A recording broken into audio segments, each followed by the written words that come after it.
Fala galera, beleza? Moisés aqui para mais um vídeo e hoje a gente vai ver a nossa quarta aula da escola dominical. E é o seguinte, essa aula aqui ela tá bem interessante porque aqui a gente vai ver a manifestação do Espírito Santo na vida de Jesus.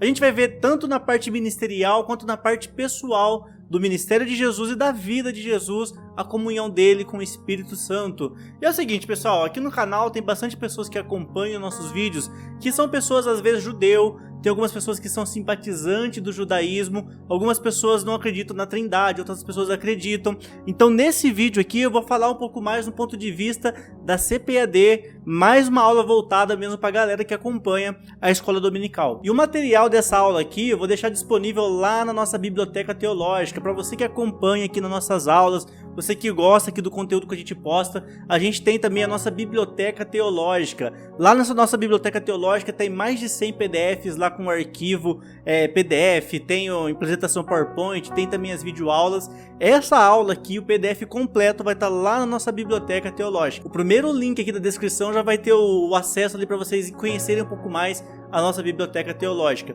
Bom, vamos começar aqui então, ó. Então nessa quarta aula aqui a gente vai falar um pouquinho sobre o ministério avivado de Jesus. Então já nesse primeiro tópico aqui vai falar um pouquinho sobre o Espírito Santo na vida de Jesus. E eu coloquei aqui várias vezes que o Espírito Santo relou, né? Realmente teve um encontro ali com Jesus. E a primeira parte que eu coloquei aqui é sobre o nascimento. A Bíblia fala que o Espírito Santo, ou melhor, o anjo aparece para Maria e fala que Maria concederia um filho, né? Ela seria mãe de um filho e esse filho seria uma pessoa ali que seria chamado de Emanuel, que é Deus conosco. Então desde o comecinho ali do nascimento de Jesus já tinha participação do Espírito Santo.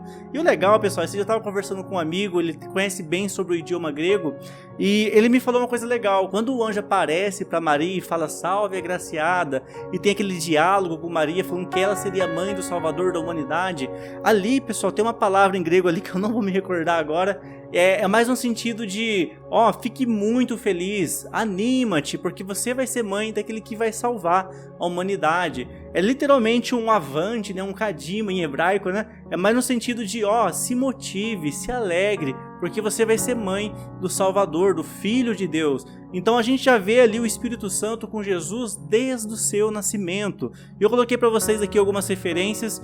Depois a gente vai encontrar também o Espírito Santo com Jesus ali no seu próprio batismo. A Bíblia fala que João Batista estava batizando as pessoas ali, e a Bíblia fala que então Jesus ele vem para ser batizado por João Batista, e João Batista então batiza Jesus. No momento do batismo de Jesus, a Bíblia fala que vem o Espírito Santo sobre Jesus em forma de pomba. E houve uma voz, ele ouviu uma voz que gritou ali: esse é meu filho amado, a quem me comprazo. Então a gente vê o Espírito Santo descendo em forma de pomba no próprio Jesus ali naquele momento. E aqui, pessoal, já é um grande indício para os estudiosos da Bíblia sobre a Trindade. A gente tem o Filho ali sendo batizado, a gente tem o Espírito Santo descendo em forma de pomba, e a gente tem a voz de Deus dizendo: esse é meu filho, a quem eu me comprazo. Então olha que legal, pessoal. Lembrando que aqui na intenção desse vídeo aqui vai ter gente comentando aqui embaixo, mas enfim, a gente já vê aqui, né, essa relação aqui sobre Trindade. Depois eu posso até fazer um vídeo explicando um pouco mais de Trindade dentro do conceito hebraico. A forma hebraica de se interpretar a Trindade é bem diferente da forma tradicional cristã. Depois eu posso gravar um vídeo, inclusive comente aqui se vocês querem um vídeo sobre isso, que eu vou gravar um vídeo para vocês sobre a Trindade dentro do conceito hebraico, beleza? Mas aqui no conceito cristão a gente já vê a Trindade aqui sendo bem exposta no batismo de Jesus. A gente tem Jesus sendo batizado, a gente tem o Espírito Santo descendo em forma de pomba, e a gente tem a voz dizendo que esse é meu filho amado, a quem ele se compraz. E avançando aqui um pouco, ó, eu coloquei para vocês também, ó, a gente tem então o Espírito Santo no nascimento, a gente tem o Espírito Santo no batismo, e agora a gente tem o Espírito Santo também na tentação. A Bíblia fala que depois de ele ter sido batizado, Jesus foi batizado, ele foi conduzido, ele foi levado para ser tentado no deserto. A Bíblia fala que ele ficou 40 dias e 40 noites ali jejuando, buscando a Deus, consagração, até que ele foi tentado. E ali o próprio Jesus rebateu ali Satanás com a palavra de Deus. E a Bíblia fala que o Espírito do Senhor conduziu ele para o deserto para ser tentado. Aí aqui, galera, a gente já entra e aprende uma grande lição. Às vezes a vida, né, vai nos conduzir em lugares para a gente ser tentado. Só que quando vier a tentação sobre nós, a gente tem que fazer como Jesus. Porque quem conduziu Jesus para o deserto não foi ele mesmo. A Bíblia fala que o Espírito conduziu Jesus para ser tentado. Então a vida vai nos proporcionar alguns momentos que vai nos levar à tentação. Só que assim como Jesus venceu o diabo, cabe a nós também vencer o diabo pelo poder da palavra de Deus. Então Jesus ele vence a tentação do inimigo usando a própria palavra. Então várias vezes ali o inimigo jogava as palavras para Jesus, Jesus usava a própria Bíblia e rebatia as acusações que vinham sobre ele, que Satanás estava fazendo. Vamos avançar aqui para o próximo tópico. Só um detalhe, pessoal, essas lições aqui eu estou passando um pouco mais rápido, só que as aplicações que você consegue fazer com esse PDF aqui, se você ler ele completo aqui, ouvir esse vídeo, você já anotando esse vídeo, mesmo que você não assine a biblioteca, mesmo que você não vá da biblioteca, se você pegar esse vídeo aqui, fizer as anotações aqui, vocês vão conseguir dar uma boa aula da EBD sem sombra de dúvida, não tem nem dúvida sobre isso. Então pegue essas aplicações aqui e comecem a aplicar na aula de vocês, porque eu tenho certeza que vai ser uma aula aí maravilhosa que vocês vão ter no domingo ou no sábado, né? Dependendo da igreja, faz também na sexta. Mas é isso aí, vamos avançar aqui, ó. O tópico 2 então vai falar um pouquinho sobre o Espírito Santo agora no ministério de Jesus. Então a gente tem o Espírito Santo na vida de Jesus, que se manifestou através do nascimento, através da tentação, através do deserto, ou melhor, através do batismo. E agora a gente vai ver a atuação do Espírito Santo na vida ministerial de Jesus Cristo. Aqui, pessoal, eu coloquei para vocês, ó, Jesus então ele começa o ministério dele aproximadamente com 30 anos. E por que Jesus começa o ministério dele com 30 anos? É uma coisa bem legal para você explorar em sala de aula. Vamos lá, pessoal, a idade comum, no senso comum da Bíblia, pelo menos em algumas traduções, o sacerdote só começava a exercer o seu ministério sacerdotal com 30 anos. Então Jesus, de uma forma profética, ele começou a exercer o ministério dele com 30 anos de idade. Para mostrar o quê? Para mostrar que ele estava seguindo, sim, uma linhagem sacerdotal, uma linhagem figurativa de um sacerdote.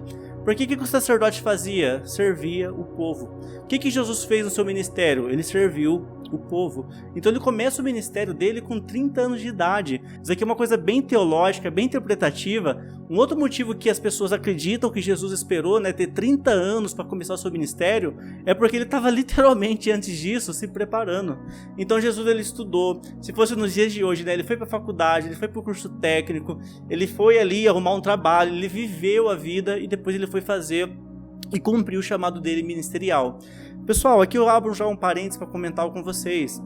Por isso que às vezes, eu pelo menos Moisés, eu sou um pouco contra, não contra, né, mas não sou tão favorável a isso. Às vezes pregadores mirim. Falar, aquele irmão ali é mirim, né, um grande pregador. Irmãos, tem muitas pessoas que incentivam os seus filhos pequenos. Eu não sou aqui para falar do filho de ninguém. Já querem incentivar que a pessoa seja um pregador, deixe a escola, deixe a faculdade, deixe de viver uma vida de criança para começar já o ministério. Pessoal, até o próprio Jesus, o Salvador da humanidade, ele serviu no tempo exato que era para ele servir. Ele não começou o ministério dele como muitos interpretam de uma forma errônea no livro de Lucas, quando fala que Jesus desde pequeno ensinava na sinagoga. Pessoal, isso não é bíblico. Leia o texto no português que vocês vão perceber que não é isso. A Bíblia fala que Jesus, quando era uma criança, ele estava ali na sinagoga e ele estava fazendo o quê? Perguntando aos discípulos, ou melhor, perguntando aos mestres. A Bíblia fala que os mestres ouviam as perguntas de Jesus e ficavam impressionados. Jesus não estava ensinando no templo. Jesus ele estava perguntando. O mestre ensinava, o mestre falava e Jesus perguntava. Nossa, mas como que funciona isso? Como que é aquilo? Então as perguntas que Jesus fazia eram tão inteligentes que os mestres se surpreendiam com as respostas, ou melhor, com as perguntas que o menino Jesus fazia. Então Jesus não estava ensinando no templo. Quem ensina isso ensina heresia. Jesus ele estava ouvindo e perguntando. É como se você desse a sua aula na EBD e tivesse alguém perguntando: nossa, que legal, mas quando que foi o batismo? Como que foi esse batismo? E fazendo perguntas para você, aí você pega e fica surpreendido, fala: nossa, como pode uma criança dessa idade fazer perguntas tão coerentes, tão inteligentes como essa? É isso que aconteceu lá no livro de Lucas. Em nenhum momento a Bíblia fala que Jesus ensinava. Não, Jesus estava perguntando.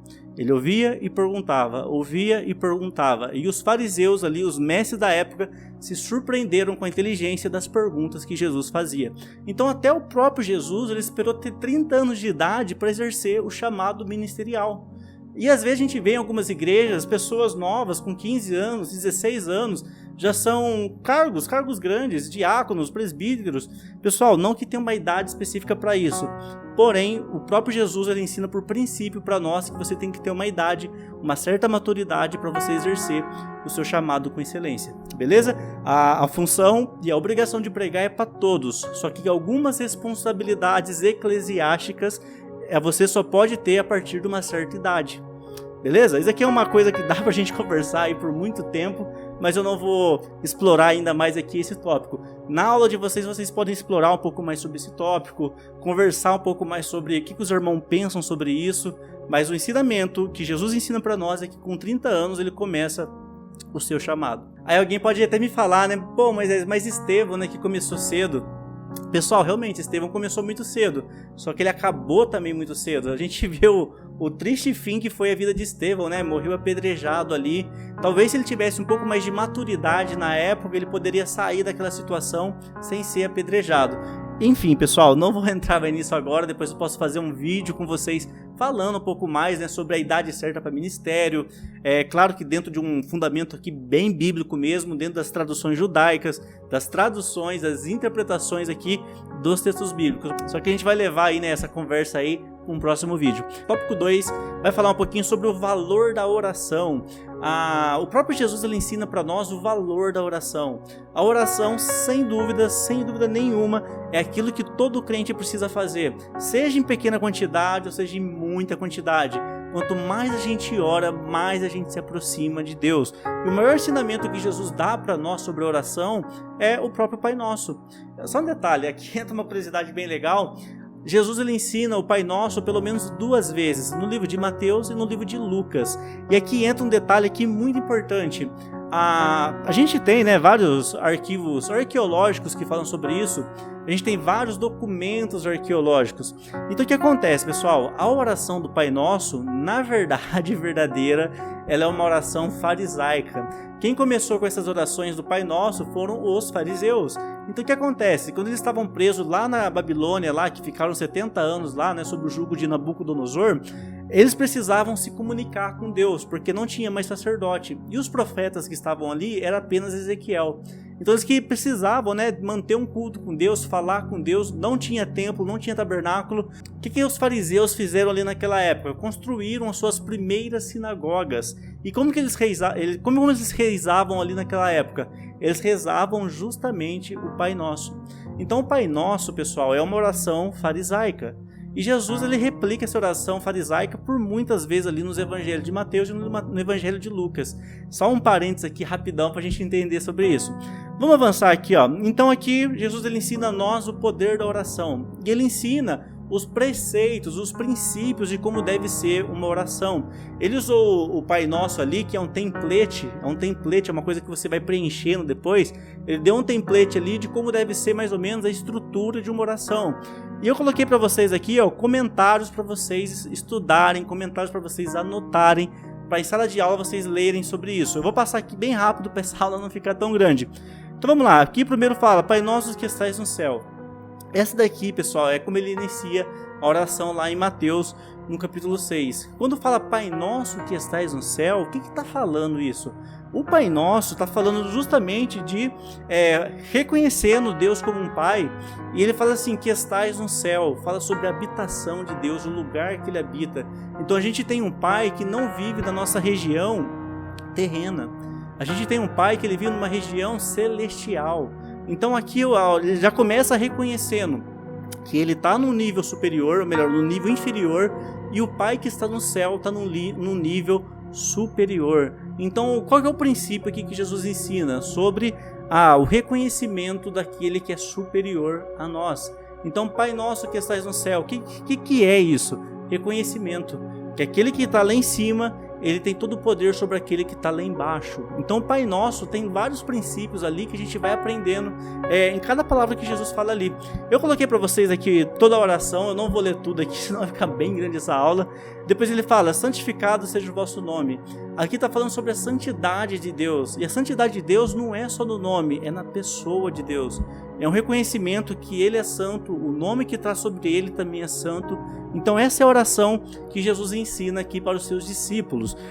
Aqui embaixo tem toda a explicação aqui do Pai Nosso, depois vocês leem o material. Você que é aluno da nossa biblioteca, esse material aqui vai estar disponível para o aluno hoje ainda. Assim que eu postar esse vídeo aqui, o material já vai estar lá para vocês. Então sai desse vídeo aqui depois que você assistir inteiro e já vai lá na sua plataforma e baixe seu material, beleza? E agora aqui o tópico 2, inclusive eu coloquei para vocês aqui, ó, tópico 2.1, mas na verdade é 2.2. No tópico 2.2 aqui vai falar o quê? Uma vida de oração. E aqui então a gente vai aprender um pouco mais sobre uma vida de oração. A gente aprendeu o valor da oração e agora tem uma vida de oração. Galera, aqui é o seguinte, a gente vê no ministério de Jesus que ele mesmo orou diversas vezes. E para que ele orava? Para tomar decisões para a vida dele. Embora ele fosse Deus, ele também era homem. Aqui já entra uma questão, né? Alguns vão falar, pô, meu, que heresia. Cara, fica tranquilo que depois eu vou fazer um vídeo explicando esse conceito. 100% Deus, 100% homem. Fica tranquilo. Vamos seguir a agenda aqui da CPAD. Então ele era 100% Deus, 100% homem. E como homem, ele orava a Deus. E como homem, ele orava ao Senhor para pedir direção sobre o que ele deveria fazer. Então as decisões que a gente toma na nossa vida, elas têm que ser pautadas na oração. Então às vezes algumas pessoas sofrem, e sofrem bastante, porque não orou a Deus para tomar uma direção. O próprio Jesus, ele orou, coloquei para vocês aqui, ó, ele orou para escolher os seus discípulos. Pessoal, olha que interessante, ele orou para pedir orientação de Deus para escolher os discípulos. Ele orou de uma forma de gratidão, mostrando que ele é humilde para reconhecer que Deus é superior a ele. E ele orou também aqui, ó, no Getsemane, para que seja feita a vontade de Deus e não a dele. Pessoal, o maior exemplo de oração que a gente tem na Bíblia é Jesus no Getsemane, porque ele sabia que ele ia ser morto, só que mesmo sabendo que ele ia ser morto, ele falou, Senhor, que seja feita a tua vontade, tanto no céu como na terra. A vontade de Jesus, com certeza, era naquele momento, talvez, sair fora daquela cruz. Porém, ele orou a Deus para que seja feita a vontade de Deus e não a vontade dele. Então, orar, pessoal, é o que nos ajuda a tomar as decisões. A oração é que nos faz forte. E a oração, como a gente sempre fala, né, ela é um combustível para fazer com que a gente prossiga o alvo, que o alvo sem dúvida é o céu. Vamos avançar aqui, ó. No tópico 3 vai falar um pouquinho aqui, ó, uma vida de unção do Espírito Santo. Tópico 3.1 vai falar assim, ó, a unção do Espírito Santo na vida do obreiro. Cara, como que é importante isso, né? O obreiro, aqui tá falando um pouco mais sobre o obreiro, né? O obreiro, ele precisa ter a unção de Deus. Quando eu falo em unção de Deus, galera, eu não tô falando do obreiro fazer algo para Deus, porque isso, às vezes, principalmente a gente que tá na igreja há pouco mais de tempo, né? Às vezes a gente entra numa rotina, então a gente dá aula já no piloto automático, a gente prega no piloto automático, a gente louva, a gente toca algum instrumento, tudo no piloto já meio que automático. E às vezes a gente acaba fazendo algo tão robotizado que a gente acaba esquecendo de buscar a unção de Deus. E o que faz toda a diferença na vida de alguém é a unção de Deus. A pregação, a aula, o instrumento, o louvor, tudo isso quando está acompanhado da unção de Deus faz toda a diferença. Então um recado para nós, né, que somos obreiros, né, independente da forma que você atua aí como cooperador na sua igreja, você precisa buscar as coisas de Deus. E não só fazer por fazer de forma automática. Então aqui a gente aprende nessa lição aqui, vale a pena a gente comentar isso na igreja. Agora no último tópico que vai falar a unção do Espírito Santo na vida do crente. Isso daqui é legal, pessoal. Então a gente falou da unção na vida do obreiro e agora a unção na vida do crente. Muitas pessoas acham que só as pessoas que têm cargo, ministérios eclesiásticos podem buscar a Deus. A escolha de buscar a Deus, ela tem que partir de todos. Então, fixar isso na cabeça do membro da igreja, que não é só o pastor que tem que ter unção, só o pastor que tem que orar. A oração, a vida com Deus, consagração, tem que partir de todos. Desde o púlpito até a nave da igreja, no último banco lá, precisam buscar a presença de Deus. E é o seguinte, pessoal, essa aula aqui então, espero que vocês tenham gostado, aprendido alguma coisa, anotem tudo que a gente conversou aqui, porque sem dúvida vocês vão conseguir montar aí uma excelente aula na escola bíblica de vocês. Esse material aqui então vai estar na nossa biblioteca dos alunos, lá na nossa biblioteca teológica. Esse material aqui vocês podem acessar lá hoje, lá agora, e esse material vai estar lá para vocês, beleza? Então se você ainda não se inscreveu no canal, se inscreva no canal, ative o sininho e a gente se encontra aí no próximo vídeo, beleza? Shalom, Lehitraot.